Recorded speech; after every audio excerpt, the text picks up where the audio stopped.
Welcome to Negotiating Happiness, the show that helps you find happiness, success, and balance in your work and life. I'm Adriana Fiestra, your host for this journey into entrepreneurship and personal growth. We're broadcasting live on 107.7 and 105.3 FM in New Orleans as part of the United Public Radio Network. We explore the latest strategies, insights, and stories from successful entrepreneurs and experts. From managing stress to building a thriving business, we've got you covered.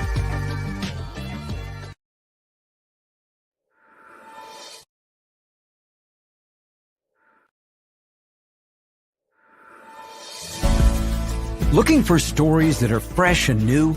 Dark fantasy, humor, space exploration, time travel, cyberpunk, alternate history, and more. They're in the L. Ron Hubbard Presents Writers of the Future anthology. From 24 award-winning authors and illustrators, plus art and writing tips and bonus stories. L. Ron Hubbard Presents Writers of the Future. Buy your copy at galaxypress.com, Amazon, or wherever books are sold.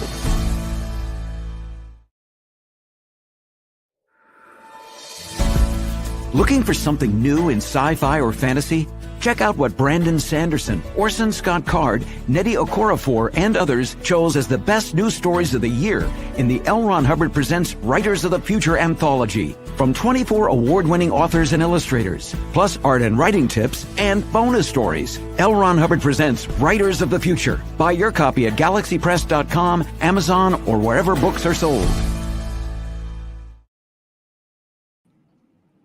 Good afternoon, everyone.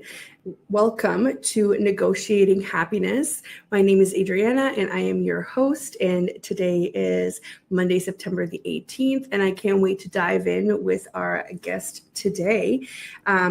Just in case you are new here, we are broadcasting live on the United Public Radio Network and UFO Paranormal Radio Network at 105.3 and 107.7 FM in New Orleans. And if you want to watch us on your big TV, check us out. We are also on Roku TV. You just have to go in and search for us. Grab your coffee, grab your lunch, and let's dive in today with my friend and guest, Krystal. Let's get her on here for you. Hello. Hello, Krystal. How are you? I'm good. How are you? I'm good, thank you. Just going to do a little quick introduction here for everybody. So this is Krystal. She is the mother of two very active little boys and cherishes spending her evenings engaged in playful activities around the house or in the backyard with them. When she's not tidying up tiny Legos, we've all been there, tending to runny noses or tackling carpet stains, you can find her formulating strategies and meticulously crafting lists of goals and to-do items. My people. That sounds like my people right here. So Krystal is a web and brand designer at KN Creative Marketing. So the inception of KN Creative Marketing took shape after Krystal's second son came into the world. She initially began creating logos and packages, but then the world events of 2020 disrupted everything. It wasn't until October of 2021 that she finally seized the opportunity to take a bold leap of faith, securing her first client. To say it has been a whirlwind journey would be an understatement. In her inaugural year in the business, Krystal assisted 33 small businesses in achieving their digital marketing objectives. Krystal boasts a robust background in sales and marketing, but she truly found her stride when she embarked on her marketing career approximately 15 years ago, leaving behind her corporate position. She pursued the exhilarating path of running her own prosperous marketing company. Her aspiration is to empower your business with the same freedom and success. And she also happens to be a Wix web designer specialist. So Krystal's primary goal is to facilitate the success and expansion of small businesses, just as she experienced in her own journey. So after that intro, it was a no-brainer why I wanted to have Krystal on the show because this is what we're all about here. I was making a joke with you, Krystal, about the blind leading the blind, but this is basically what the show is. Yeah. And on the way, we just happened to figure it out and talk about what makes us happy. Yeah. So blind leading the blind, like honestly, if there's a small business owner out there who wasn't at that stage at some point, they're probably not being truthful. Like, Exactly. figure it out. It doesn't exist. It does Yeah. not exist. Right. That's right. So thank you so much for coming on. We're going to have our chat open. So thank you so much for our listeners. We do have a listenership across the world, which is very cool. We are broadcasting live, like I mentioned, in New Orleans. So hello to all of our American friends and all of our Canadian friends. Krystal is also based out of Ontario, Canada. And if you have any questions, please drop them in the chat. We will see them and respond to you or feature your comments live. And if you want to watch us later, if you don't have the time right now, yes, these will also be part of the archive, and you can find us virtually on any platform that will host a podcast as well. Okay, so Krystal, let's dive in. Tell us about you. Tell us about the magic that you do. Everything. So I'm a Wix website expert. I've been working with Wix for about 2.5 years now. My background in marketing is kind of all over the place. So I started my career after college as like office admin. Just like I took a business course, office admin, and I kind of worked my way up. I found that I really enjoyed the sales and the marketing side a few years into my career. And then I, slowly worked up the corporate ladder to like a full marketing position. So I held that for quite a long time. And I feel like because I didn't pigeonhole myself, a lot of my experience is varied in marketing. So I've been in media, I've done ads, I've created websites, I've done all the parts of marketing that there really is. And I also worked for a lot of small businesses where I was their only marketing person. So I was, doing marketing material. I was creating videos, like promotional videos, doing all the things. And I loved it. I loved it so much. But there are always aspects that you don't love so much. and other parts that you do. So as my bio explained, I really wanted to start my own business for a long time-ish. I always felt like I wanted to do more than what I was doing. But there was a lot of fear around stepping out and starting your own thing.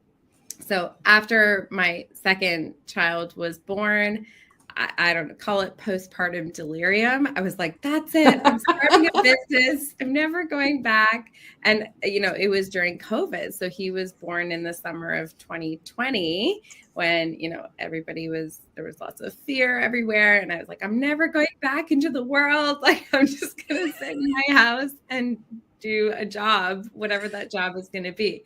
So yes, I started working away, building my portfolio, building my own website, figuring out my own branding, what I wanted to do. And it took, 1.5 years for me to get my stuff together and have the confidence to quit my day job and just go for it. So it has huge. It's huge.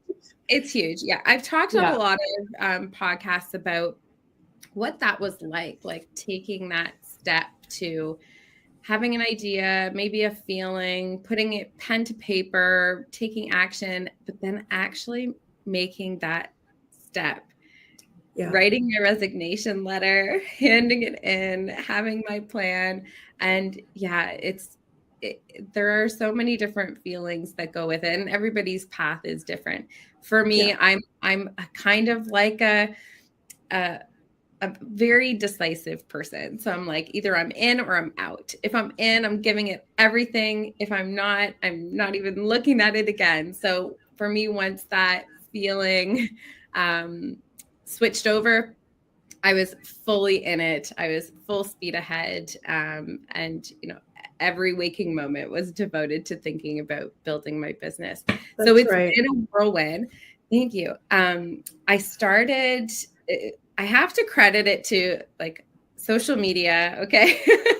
Facebook groups. If you find an amazing Facebook group, local, national, global, whatever, and they're really supportive, like stick with it. So there's a local Facebook group where I live, and it's all female entrepreneurs. So when I was at that stage where I was trying to decide, should I take this leap of faith? I really wanted to. I was probably going to, but I needed that little bit of courage. I needed some course, social proof.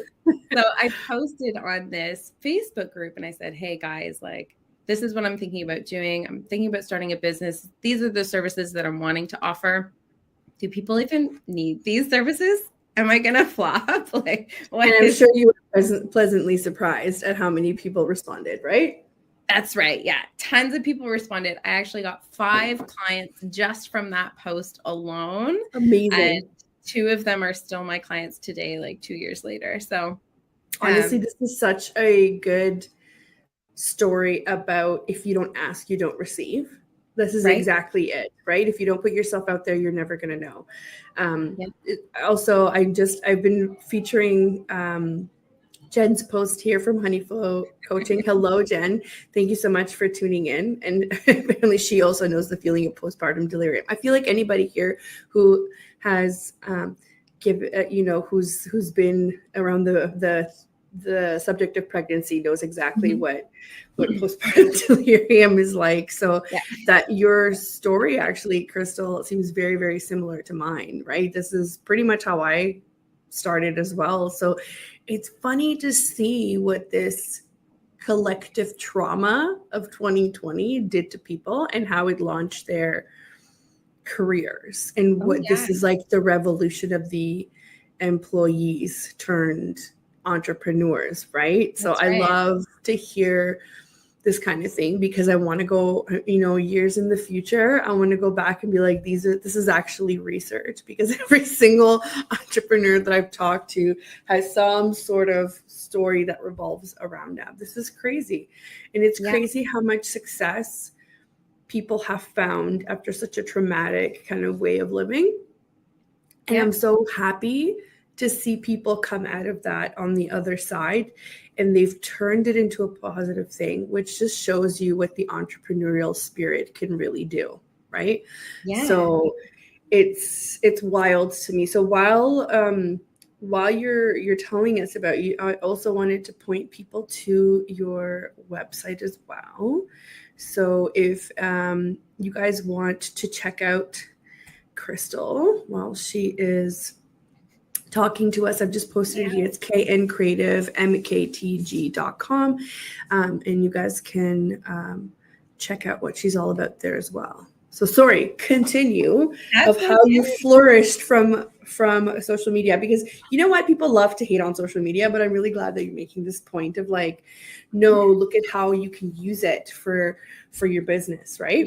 Yeah. I think social media, it's like the devil and the angel on your shoulder, right? Of course, like everything, it comes with risks like addiction and imposter syndrome and everybody. I think I can speak for myself. I look at other people's businesses and the image that they're putting out there. I aspire to be it, but of course I'm like, oh, I could never do that. Like, they look like they're, they have like thousands and thousands, hundreds of thousands of followers. That could never be me.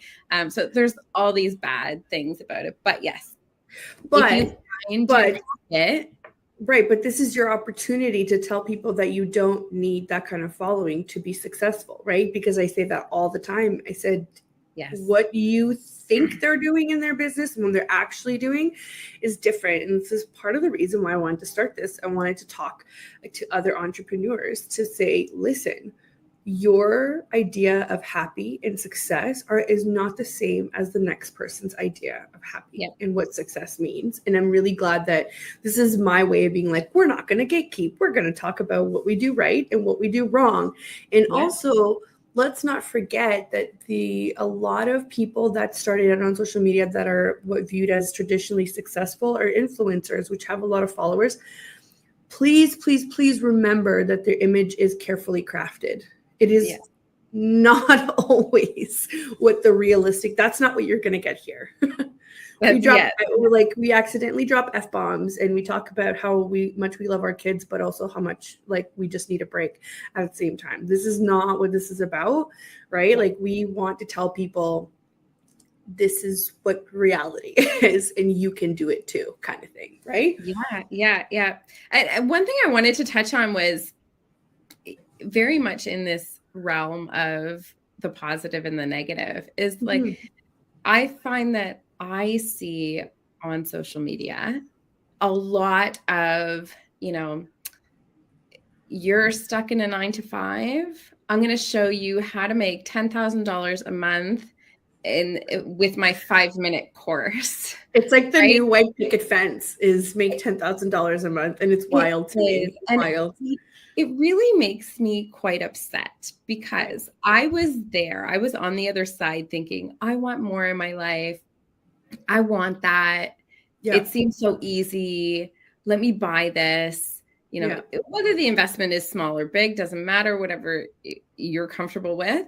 And then you do this course and you come out of it and you're like, am I dumb? Like, am I not getting this? How is this going to help me? How is this going to get me to $10,000 a month? And the thing is, it's not that easy. It's not an easy thing to do. It's not an easy thing to run a successful business. It takes grit, commitment, consistency, so many pieces to put together to make it a success. I think people to go along with your point there, I completely agree. And I also felt like that when I was seeing those posts. So the course was easy to buy. The course was easy to go through. Yeah. Why am I not getting it? Because the actual doing of the thing is not easy. It's not as easy as buying the $25 course or the $250 course or the like $12,000 mastermind. It's not that easy. It's people forget that what you're talking about, the grit, the consistency, it's because you need to build something in order to get those kinds of results. And people go right from I have one client, now I want 1 million. You don't have the infrastructure to support 1 million. Yeah.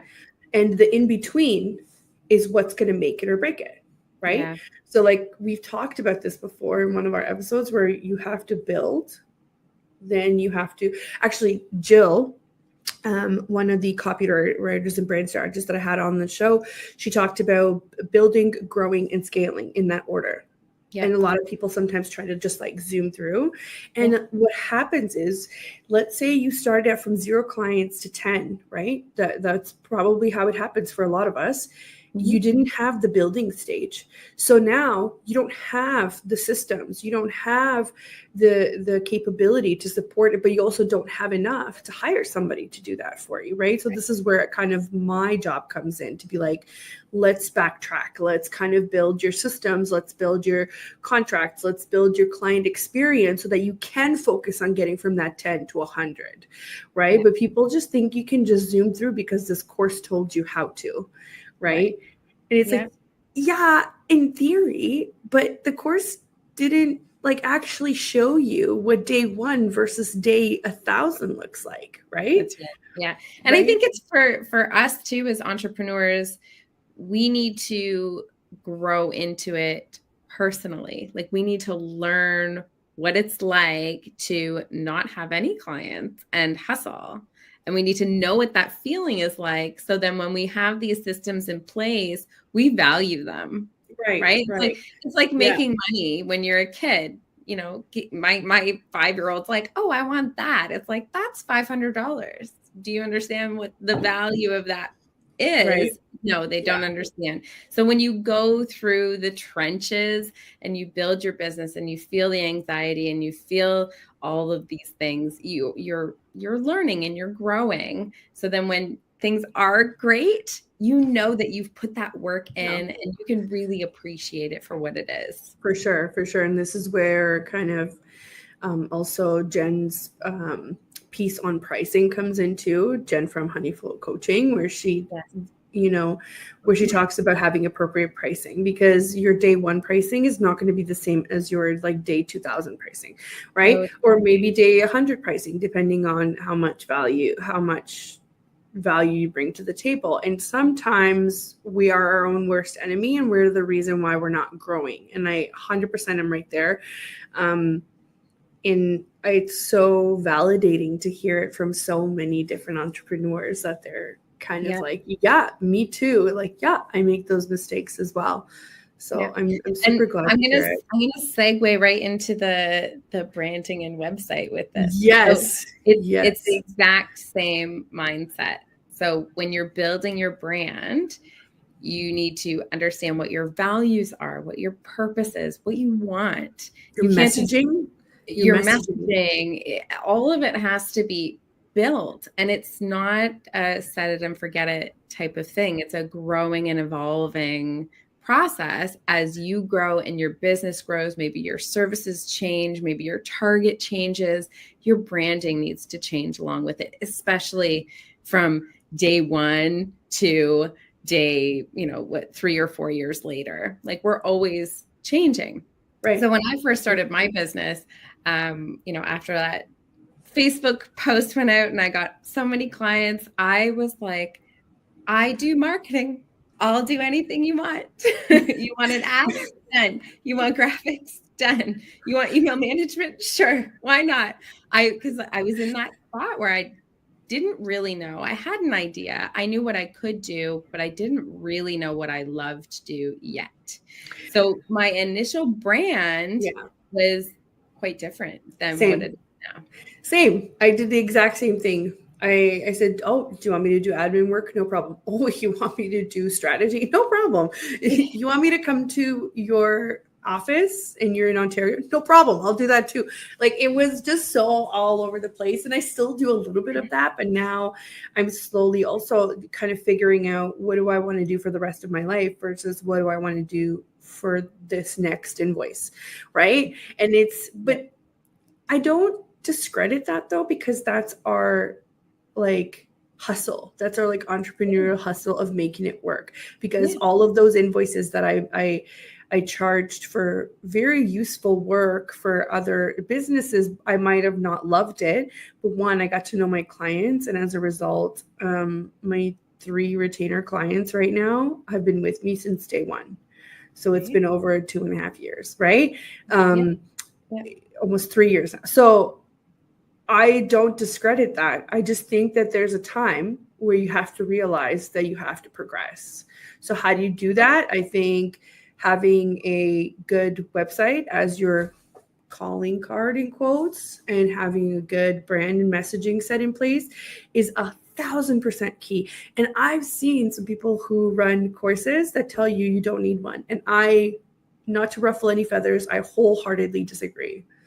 Wholeheartedly. I disagree as well. So coming from a marketing background, my branding, my website was the very first thing that I did, because I needed to understand what my business was about in that moment, to be able to tell people, what am I about? Right? Yeah. It's really hard for somebody. And I did this at the beginning too, when they ask you what you do and you say, I can do anything, because for them, it's like they go blank.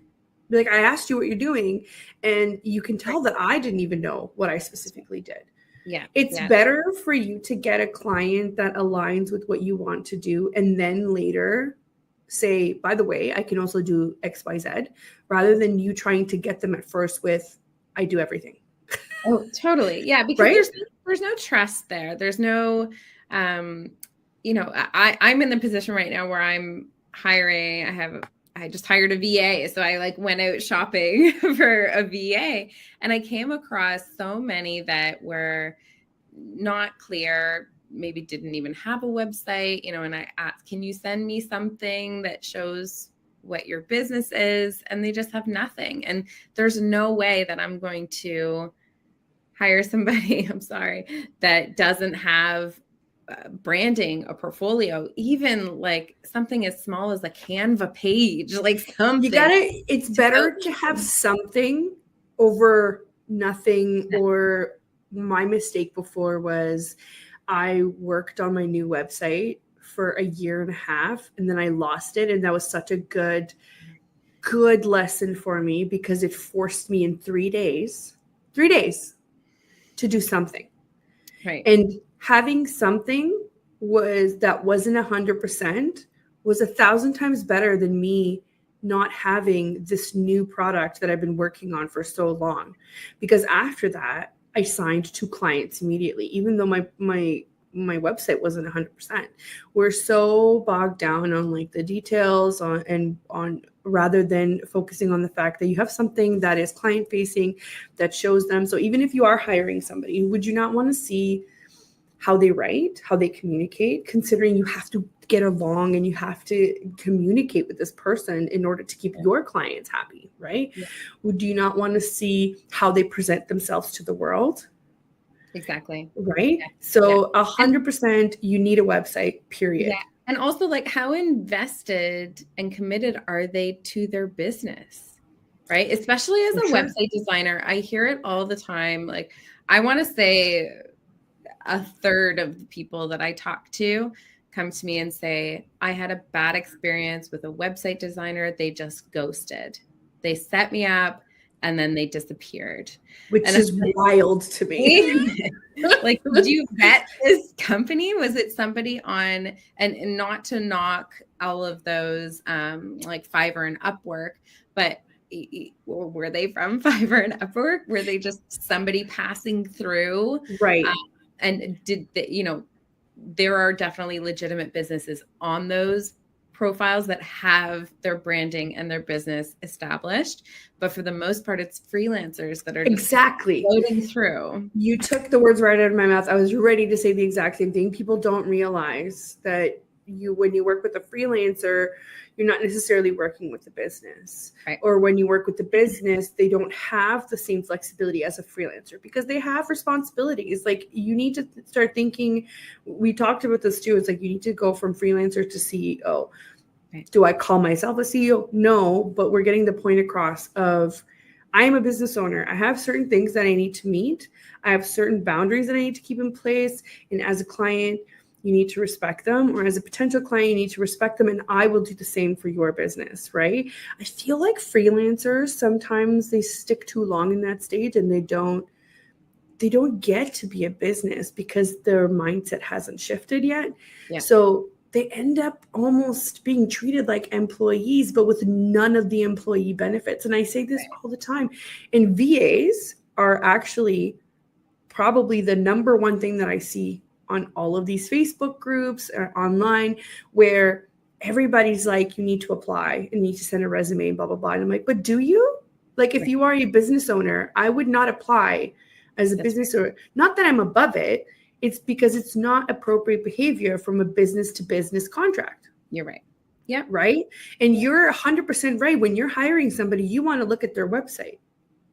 Right. Yeah. Well, and especially being a website designer, I can tell a lot by somebody's website. So that was one of, you sent me a little list before our call of things to talk about. And when I went through, I don't know if there was a specific topic on this, but actually I think there was. I think there was one on functionalities of a website that to look out for, or that you like to see. Yeah. So I can tell right away when I go on somebody's website if they DIY'd it or if they hired somebody who wasn't a website specialist to create it.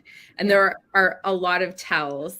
Tell us a few. Tell us a few do's and don'ts. I love it.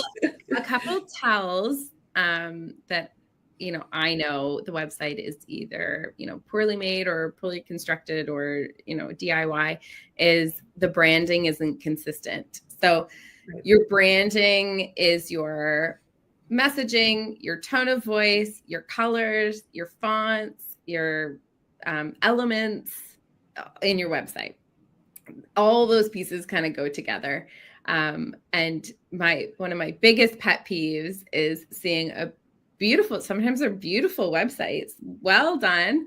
And then the social media icons are like the original pink and orange and yellow or whatever blue Facebook. It's like, couldn't have just taken that one extra step, right, to make it brand aligned. The other one is the favicon.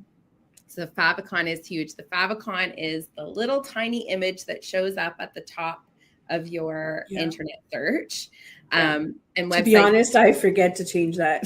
That is like the first thing that I look at. If you don't have one for your website, or if it is just the default on some builders, like WordPress has a W. Yeah. Squarespace has their little black square. I know that it wasn't made by a professional website designer if it doesn't. What people don't understand is that when your link travels from post to post, or it gets embedded into different pages, or it gets featured somewhere, the favicon and the default header always show. So I am the first one to tell you that my old one is still on there. And it's been on my list to do for forever, but it doesn't match any of my new branding. It doesn't even have the right words on it anymore. It does matter. And I know these things that people don't care about. And like, it will matter when people have to take an extra second to do a double take to be like, well, that's weird. See, this is the other side of it. So I'm, if your listeners have seen other human beings, they know that you are attracted to something that is put together, symmetrical, beautiful. There's like a scientific attraction level to seeing another person. And whether it's on a conscious level or a subconscious level, when a user is looking at a website where the font is all different sizes, maybe this button is this big, it doesn't quite fit the text, there's no favicon, that sentence just doesn't quite make sense. The mobile version gets forgotten about. I've been there. Whether we understand what we're seeing and how it's affecting us or not, on a subconscious level, we're like, these guys look kind of amateur. Yeah. Right. Yeah. Or I don't know about maybe you don't know why. You're like, this website wasn't easy enough to use, or it didn't look quite right, or it didn't flow properly. And maybe you can't stipulate exactly what those reasons are, but subconsciously, Of course. And it actually takes away from the legitimacy of your website or your outwardly appearance of your expertise. That's right. And it's like the brand trust, right? So you work so hard. And this is why I tell a lot of small business owners, especially those starting out, we work so hard. We do all the things. We're doing the social media. We're doing the bookkeeping. We're building our business. We're thinking of strategies. We're doing all this stuff. And if it's not doing you justice, it's all for naught, right? Like if you're not putting your best foot forward in terms of your branding and your identity and your website, then all that work that you're doing, your users aren't going to be converting, right? Maybe you'll have a few that are like, yeah, this is kind of the level of business that I'm looking for, like really entry level. I'll pay a low price because that's what they can afford and they're willing to sacrifice. Right. But those are not your ideal clients. Those are not the clients that you want to elevate to, right? And everything has its own process, everything in due course. And maybe you are doing all of those things and breaking your back and you're not seeing results. And it could be very little things like that. Maybe your messaging is off, or maybe you're not consistent.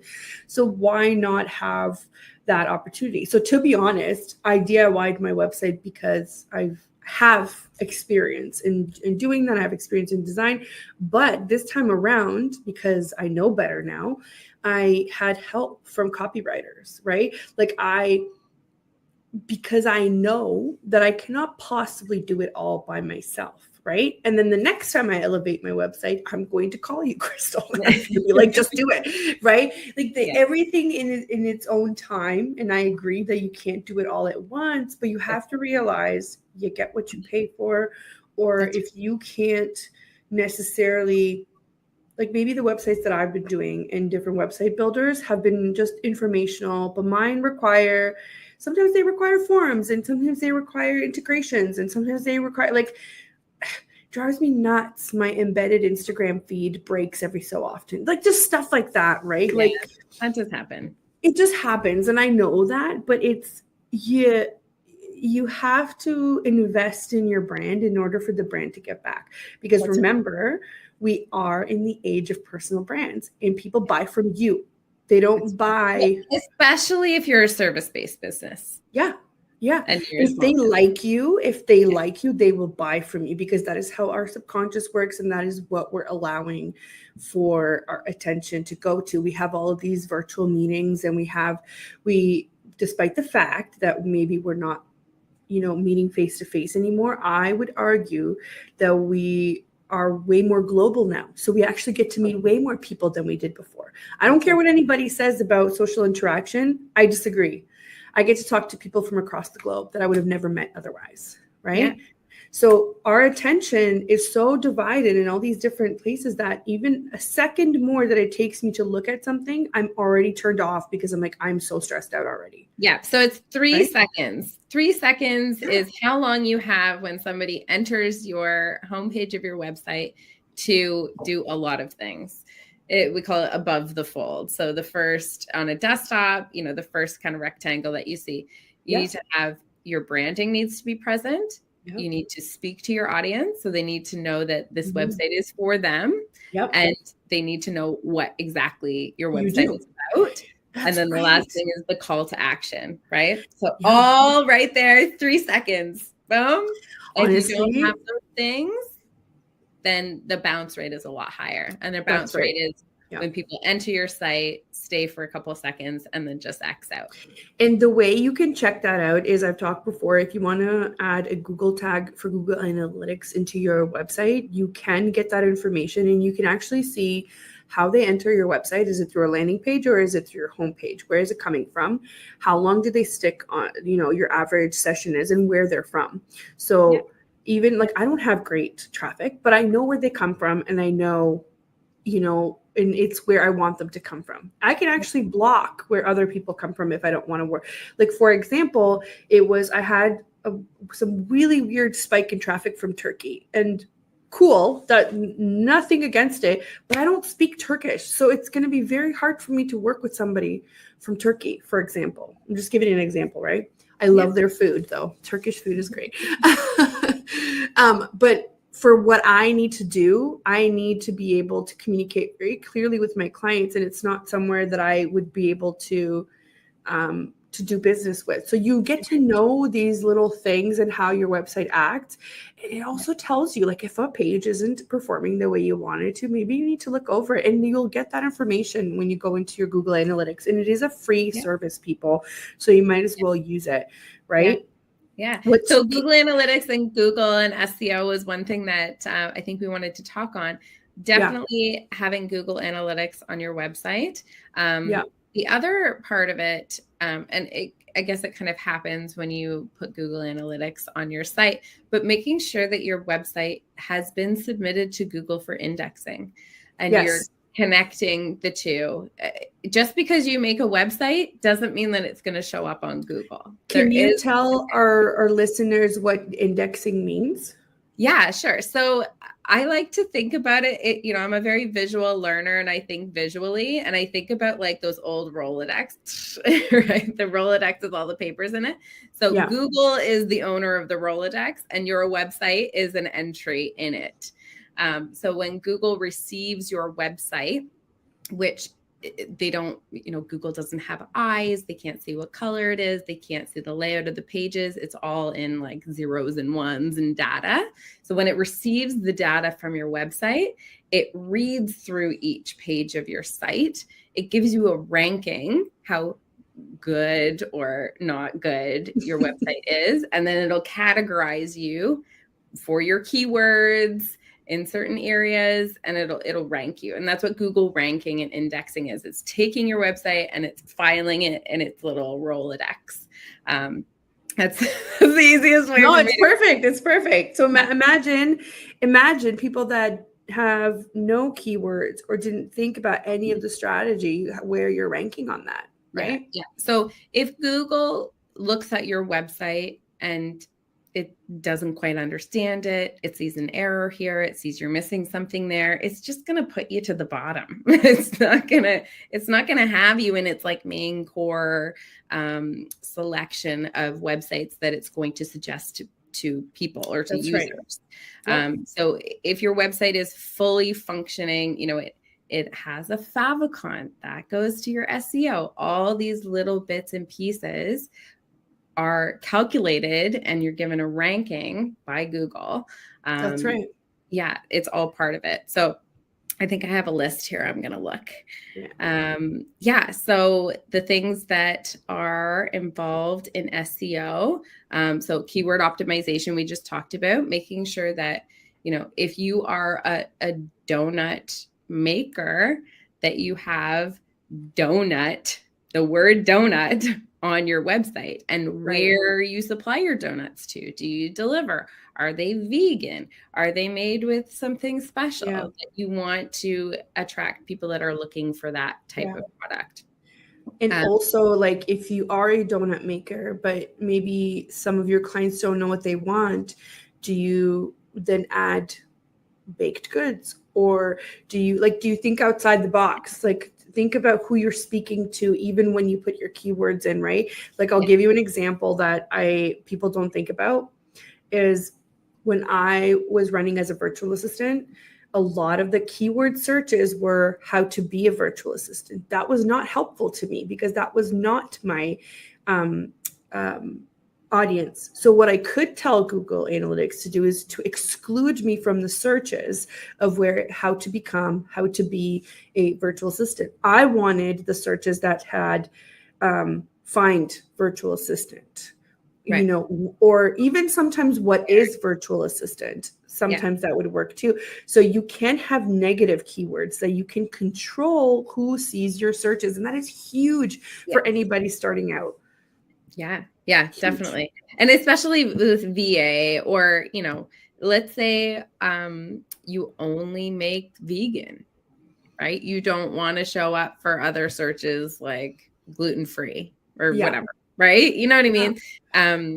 So just to your point, the other tailor it. Yeah. The other parts of SEO that I find a lot of DIYers who don't understand is the meta tags and descriptions, your header tags, and your alt text. So this is all text. It's all very technical, not fun stuff to do. It's fun for me because I like to learn more about it. It's fun for me too. But for, you know, a donut maker, it's a whole nother world of websites. It's not just taking a page and putting a picture and putting some words and hitting save, right? It's like the whole back end technical side of it that is crucial for SEO. So if you don't have text behind your image on the back end of your website explaining what that image is, Google will rank you lower. If your headers are not properly categorized, Google will rank you lower. If you don't have meta descriptions with your business name or a keyword, Google will rank you lower. There's a laundry list of items that Google looks at when it's indexing your website. Yeah. Does your website have a check mark here or an X? And that will directly impact how often Google will suggest your website to users. And you should update it. So as your messaging changes and as your focus changes, you should be updating them as well, or else it's pretty useless to you, even if you have it in there. And this is the way that it would work for blogs as well, just in case people are wondering. And this is why a lot of businesses put out blogs, because it's yet another opportunity for you to highlight what you're looking for, you know, provide some useful information and become an expert in your area. But this is also for Google to say this is content that matches X, Y, and Z searches, right? Yeah, definitely. Yeah, blogs are an amazing way to keep your website fresh. So Google favors websites that are always changing and new information is being added. So if you have a portfolio website like mine, or like a lot of service-based businesses where it's not really changing, having a blog is a great way to keep it fresh and keep Google continually looking at your website and continually ranking you. That's a great tip there. Yeah, it's a great tip. And blogs don't have to be complicated. Blogs are like this, oh, I gotta start a blog and I'm gonna be writing for days and days. They don't have to be complicated. And talking about blogs, let's talk about keyword optimization. Yes. So before we do that, sorry, I just realized what the time was because we're having so much fun. I didn't even do my halfway through station IT. So for those that are just tuning in, you're listening to Negotiating Happiness. I'm your host, Adriana, and I'm here with my guest, Krystal from KN Creative Marketing. We are live on the United Public Radio Network and UFO Paranormal Radio Network at 105.3 and 107.7. FM in New Orleans, and we are also on Roku TV. We are talking about our entrepreneurial journey and the do's and don'ts on websites with Krystal, who is a Wix specialist. She is a web and brand designer, and we were just about to tune in to keyword optimization, right? Yes. Yeah. So a lot of my clients don't really understand what keyword optimization means or how it applies to their business. So I am not a content writer. I always suggest that my clients work with a copywriter, or they can write their own copy, because I don't do that. I don't suggest that, but yeah. So when you are looking at what are the keywords for my business, there are many tools that Google has available, but one way to find what your keywords or key phrases might be is to act like your client or your target audience and search Google for what you think people will be searching for. So for example, in my business, I'm a website designer. So one of my clients might search small business websites or the best small business website builder, something like that. When you search that in Google, you can scroll almost all the way down to the bottom, and it'll give you kind of a suggestion on what other people have searched similar to what you have searched. And that is a great way to find topics and titles for your next blog. That's right. So what are people actually searching that has to do with your business? And you can take that exact title, slap it on a blog, and then write content that obviously fits with whatever the topic is. And we just covered on our last episode, I covered why competitor analysis is important. And you can get a lot of your information onto, hey, what is the industry standard, right? It could be a competitor that's local to you, competitor that's not. Then you kind of figure things out that way if you're not too sure. Or maybe you just want to be very different than what your competitors are doing. And this is one way to do it. It's like, okay, what makes me different from them? I'm going to look for X, Y, and Z. Or Krystal could have for anybody that's listening, I've put up Krystal's website here. For example, if you're looking at your header, I can tell exactly what you do, right? Mm-hmm. I can tell exactly what you also do social media and email marketing. Okay, great. If I wanted to do that and say, I'm only graphic designer to physiotherapists, right? Yeah. Copywriters do that. They niche down because of a lot of technical terms, right? Yeah. So if you wanted to say everybody in Southern Ontario is doing just regular old,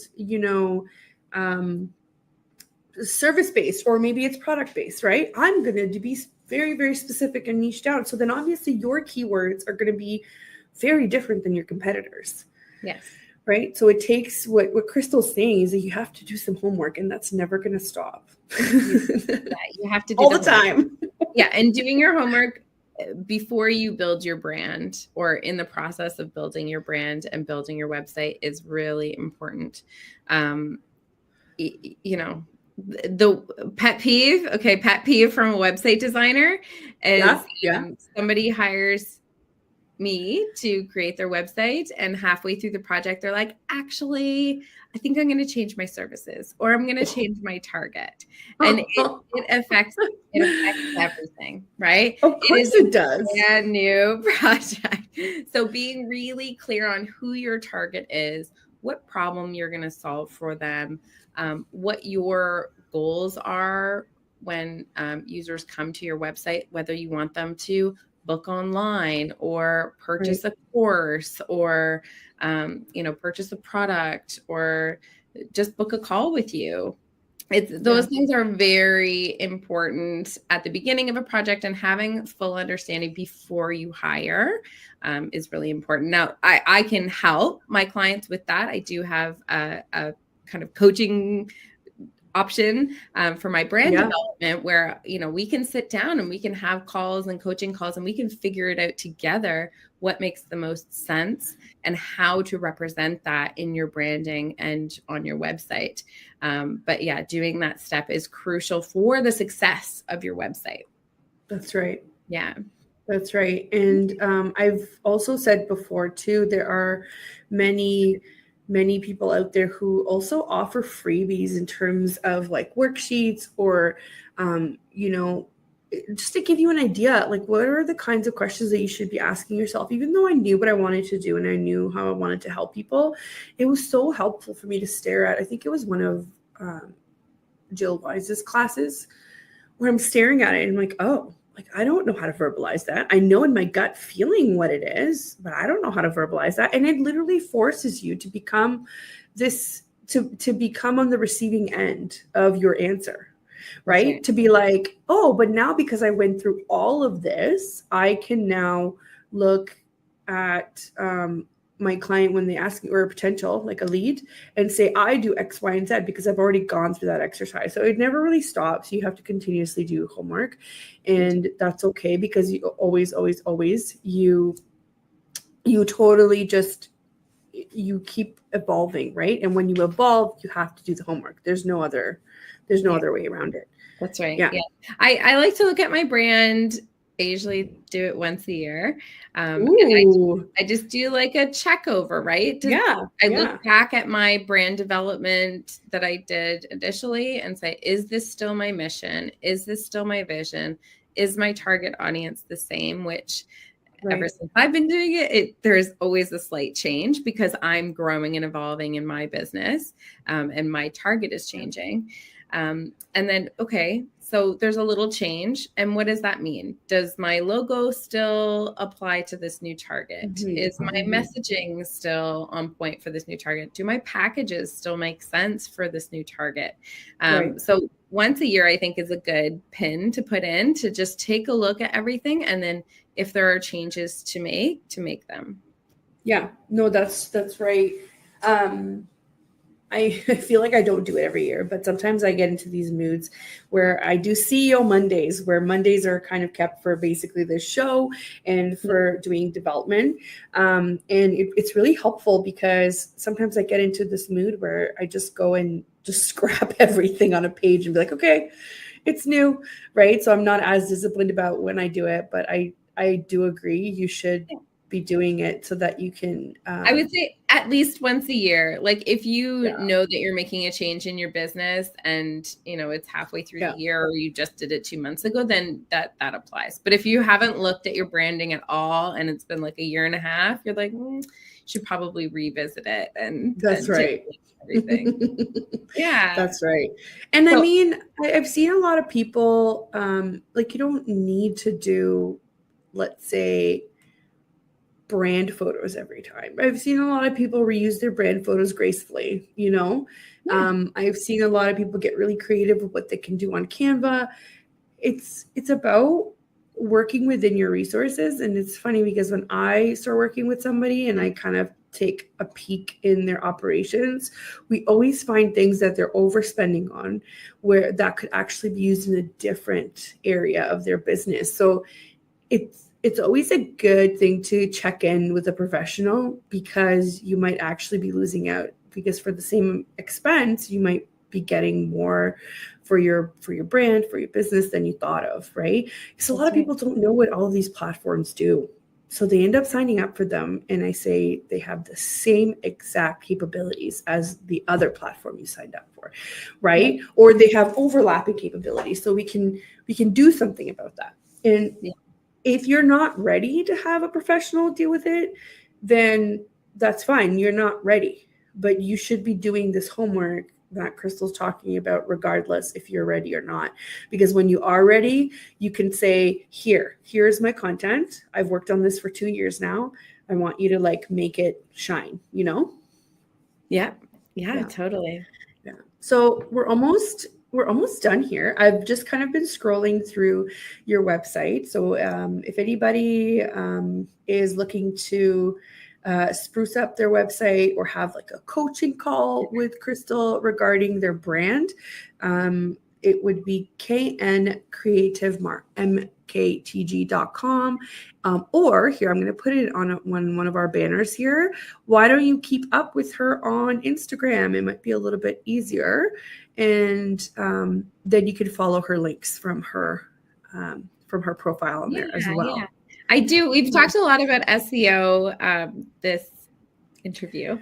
So I figured it's a good thing to add that I do have an SEO checklist, like a freebie on my website. So if you're not sure if your website is SEO friendly or optimized, you can, it's a quite intensive checklist. It's not top level. It does have some nitty gritty to it. So it's good for those who maybe think that their website is SEO friendly, but maybe not quite sure. It's good homework. I'm going to go get it as well, just to make sure. Yeah, no, I totally appreciate it. We always get such good chats whenever we meet up. Is there anything that you're working on specifically that you want to share with anyone? No, I just opened up my books for Q4, so October to December. So I'm booking new projects, new branding and website projects for, the next few months until the end of the year. I do have limited availability because I am a one-woman show. I only take on a few clients every month. So if you're thinking about it, I offer free consultations. We can get on a call and kind of discuss your project, and I can give you some ideas and we can go from there. Amazing. And don't worry, Krystal will not ghost you. That sounds like a terrible business model for anybody that says, oh, my professional ghosted me. That's terrible. Right? Yeah. I might get back to you late, depending on what's going on in life, but I will be there.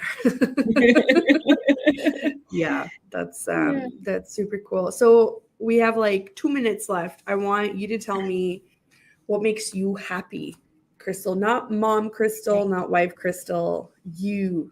Not mom Krystal, not wife Krystal, me. To be honest, right now, my business is like my joy. So when I'm not wifing and momming, I'm either, binge watching Outlander or best thinking about my business. Yeah. I'm a foodie too. I love going to different restaurants and trying different foods. I haven't been able to do that nearly as much as I want to lately because of the children, but one day children. We need to have a business meeting. Yes. At a really nice restaurant. Yeah, I mean, I'm a big fan. Well, thank you so much for having me on. It's always great. I'm sure we'll see you again because there's so much more to discuss on this. But I basically just wanted an expert to back me up to say that yes, you need a website. Whoever's telling you don't is lying to you. I definitely agree with that. And those that say you don't have to have a website to start your business, I agree a little bit. Like if you don't have the time and the energy and it's going to cause you stress, then don't do it. Just like everything. Right. But if you want to really build your business and take it seriously, I think that it's essential. You're not going to be able to grow. So even though you might have 1 or 2 clients now, which is super exciting when you're first new, great, but you're not going to be able to grow. That's right. Yeah.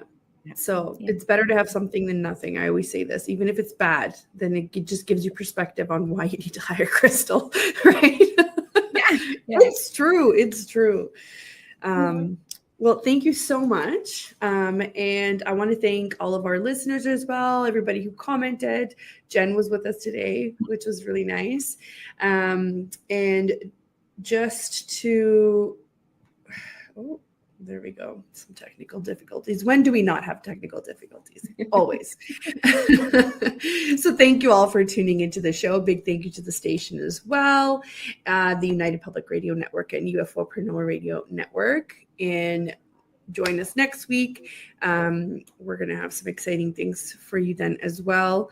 If you have any questions for Krystal and you didn't get a chance to actually send them in, just leave them in the comments. We'll get them after the show. And if you are looking to learn a little bit more about this crazy entrepreneurial journey, check out our archives on YouTube, on Facebook, on SoundCloud, and you can even listen to them while you're driving somewhere. And hopefully you find something in there that you like. Thank you again so much, Krystal. You're welcome. And we will see everybody next week.